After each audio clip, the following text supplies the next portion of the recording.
ప్రభుత్వం వచ్చిన తర్వాత ఏ గ్రామ పంచాయతీ పోయినా ఏ మున్సిపాలిటీ పోయినా మరి అస్తవ్యస్తంగా మరి ఈరోజు గ్రామ పంచాయతీలు కానీ మున్సిపాలిటీలు కానీ అస్తవ్యస్తంగా తయారైనాయి. మరి పారిశుద్ధ్యంలో సంబంధించిన ఎక్కడ కూడా పారిశుద్ధ్యం లేదు. గ్రామాలకు పోతే డెంగ్యూ జ్వరాలు, మలేరియా మరి ఇలాంటి రుగ్మతలతోటి హాస్పిటల్ అన్నీ కూడా మరి కిటకిటలాడుతున్నాయి. ప్రభుత్వం గ్రామ పంచాయతీలో మరి సర్పంచులు దిగిపోయిన తర్వాత మరి ఒక్క నయా పైసా ఈ రోజు వరకు కూడా ఈ ప్రభుత్వంలో ఏ గ్రామ పంచాయతీ కూడా మరి ఒక్క రూపాయి కూడా రిలీజ్ చేయలేదు. ఇది చాలా దారుణం. దాదాపు 8 మాసాలు అవుతుంది. 8 మాసాల నుంచి అభివృద్ధి కార్యక్రమాలు పక్కన పెట్టినా పర్వాలేదు, కానీ అట్లీస్ట్ గ్రామ పంచాయతీలకు నిధులు ఇచ్చినట్టయితే మరి వాళ్ళు శానిటేషన్ సంబంధించిన ట్రాక్టర్లో ఇంత డీజిల్ కానీ మరి వాటర్ ట్యాంకులు క్లీనింగ్ చేసుకోవడానికి కానీ ఒక గడ్డి మందు కానీ బ్లీచింగ్ పౌడర్ కానీ మరి కొట్టుకోవడానికి ఎవరి దగ్గర కూడా డబ్బులు లేవు. మరి మొన్న దిగిపోయిన సర్పంచులు మరి వాళ్ళ సొంత డబ్బులతోటి కొన్ని పనులు కూడా చిన్న పనులు కూడా చేసుకున్నారు. మరి గ్రామ కార్యదర్శులు కూడా వాళ్ళ జేబుల నుంచి డబ్బులు ఇచ్చి మరి చిన్న కార్యక్రమాలు కూడా చేసుకున్నారు. ఇక డబ్బులు వస్తాయేమో అని ఆశ కొద్దీ ఇప్పటిదాకా ఎదురు చూసిండ్రు. మరి పూర్తిగా నిర్వీర్యం అయిపోయినాయి గ్రామ పంచాయతీలు కానీ మున్సిపాలిటీలు కానీ. ఎక్కడ చెప్తా అక్కడ ఏ గ్రామం పోయినా కుక్కల బెడద, మరి హాస్టల్లోకి పోతేనేమో ఎలుకల బెడద. ఎక్కడ పోయినా మరి పారిశుద్ధ్యంతో పాటు హాస్టళ్లలో కూడా ఈ రోజు వరకు కూడా బిల్లులు ఇచ్చిన దాఖలాలు లేవు. సప్లై చేస్తే వాళ్ళందరూ కూడా సార్ మాకు డబ్బులు రాలేదు, మరి మేము ఎక్కడి నుంచి సప్లై చేయాలి, కూరగాయలు సప్లై చేయాలి, వెజిటేబుల్స్ సప్లై చేయాలి, పప్పులు సప్లై చేయాలి, సబ్బులు సప్లై చేయాలి, మాకు ఇప్పటి వరకు ప్రభుత్వం నుంచి నిధులు రిలీజ్ కాలేదు, మరి మేము ఏం చేయాలని చెప్పి వాళ్ళు కూడా చేతులు ఎత్తేసి ఏదో పనికిరాని కూరగాయలు ఇచ్చి వాళ్ళ హాస్టళ్లలో సప్లై చేస్తే మరి రకరకాల మరి రుగ్మతలు రావడం జరుగుతున్నది.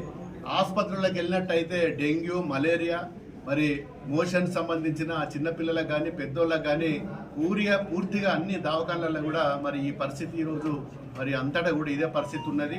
మరి రైతులకు చూసినట్టయితే మరి వారికి చాలా గ్రామాలల్లో ఈ రోజు వరకు కూడా సరి అయిన సమయంలో ఫర్టిలైజర్ కూడా సప్లై అవుతలేదు. మరి ఏ గ్రామం పైన మరి కాలువలలో నీళ్లు రాక పోయిన సంవత్సరం ఆగస్టు 2వ నెలలో దాదాపు మరి 1,70,000 ఎకరాలకు మరి నీరందించి నాట్లు పడితే ఈ సంవత్సరం 25,000 ఎకరాలు కూడా నాటేయలేని పరిస్థితి ఈరోజు మరి రైతుల పరిస్థితి. మరి ట్రాన్స్ఫార్మర్లు కాలిపోయి మరి పోల్స్ కావాలంటే కూడా ఏ ఊర్లో కూడా గ్రామ పంచాయతీలో డీడీలు కట్టినా ఈ రోజు వరకు కూడా ఒక నయా పైసా పనిగా లేదు. 10 పోర్లు కరెంటు పోర్లు కావాలంటే కూడా ఈరోజు ఇచ్చే పరిస్థితిలో గవర్నమెంట్ లేదు. ఎలక్ట్రిసిటీ డిపార్ట్మెంట్కి ఫోన్ చేసి పలానా గ్రామంలో రైతులకు ఒక 4 కరెంటు పోర్లు కావాలంటే సార్ మా దగ్గర బడ్జెట్ లేదు, మరి మేము ఏం చేయలేము, మమ్మల్ని అనవసరంగా మమ్మల్ని అడగకుండా మమ్మల్ని ఇబ్బంది పెట్టకుండా అని చెప్పి ఇలా అధికారులు కూడా మరి వాళ్ళు ఉల్టా మరి మమ్మల్ని రిక్వెస్ట్ చేసుకుంటున్నారు.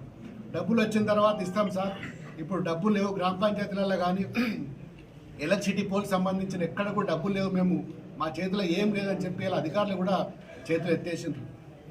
మరి ఇలాంటి పరిస్థితిలో మరి ఈరోజు ప్రభుత్వం ఉన్నది. మరి అంగన్వాడీలో ఈ రోజు వరకు కూడా మరి ఆయాలకు జీతాలు రాలేదు.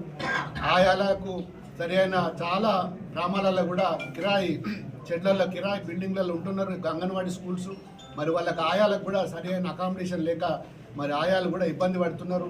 మరి చిన్నపిల్లలు కూడా ఈరోజు మరి పారిశుద్ధ్యం లేక గ్రామాలలో అంగన్వాడీ పిల్లలు కూడా మరి మానేసి ఇళ్లలోనే ఉంటున్నారు. ఈ పరిస్థితి ఈరోజు మరి రాష్ట్రంలో నెలకొన్నది.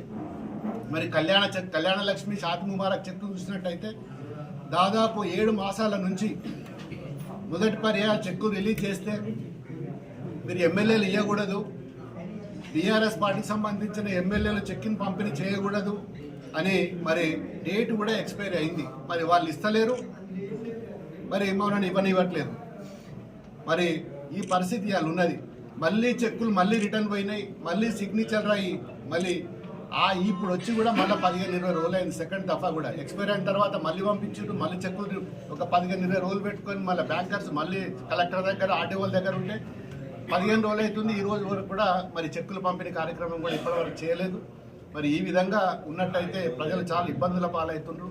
మరి దయచేసి ప్రభుత్వం ఇప్పటికైనా మేల్కొని మరి ఈ కక్షపూరిత రాజకీయాలు చేయకుండా రాజకీయాలు పక్కకు పెట్టి ఇప్పుడు ఎలక్షన్లు అయితే లేవు, ఏదీ లేదు, పార్టీలకు అతీతంగా మరి ప్రజల కోసం పనిచేసే ప్రజాప్రతినిధులకు మరి ఇప్పటికైనా కానీ వాళ్ళ గౌరవం ఇచ్చి మరి చెక్కుల పంపిణీ కార్యక్రమం కానీ ఇతరత్ర అభివృద్ధి పనులు కానీ ఏ గ్రామం పోయినా మరి పంచాయతీ రోడ్డు కానీ R&B రోడ్లు కానీ అధ్వాన్న పరిస్థితి ఉన్నది. వాళ్ళు గ్రామాలలో పోతే వరి నాట్లు వేసుకుంటున్నారు రోడ్ల మీద, ఇలా వరి నాట్లు వేసుకొని నిరసనలు తెలుపుతుంది ఇలా రైతులు కానీ.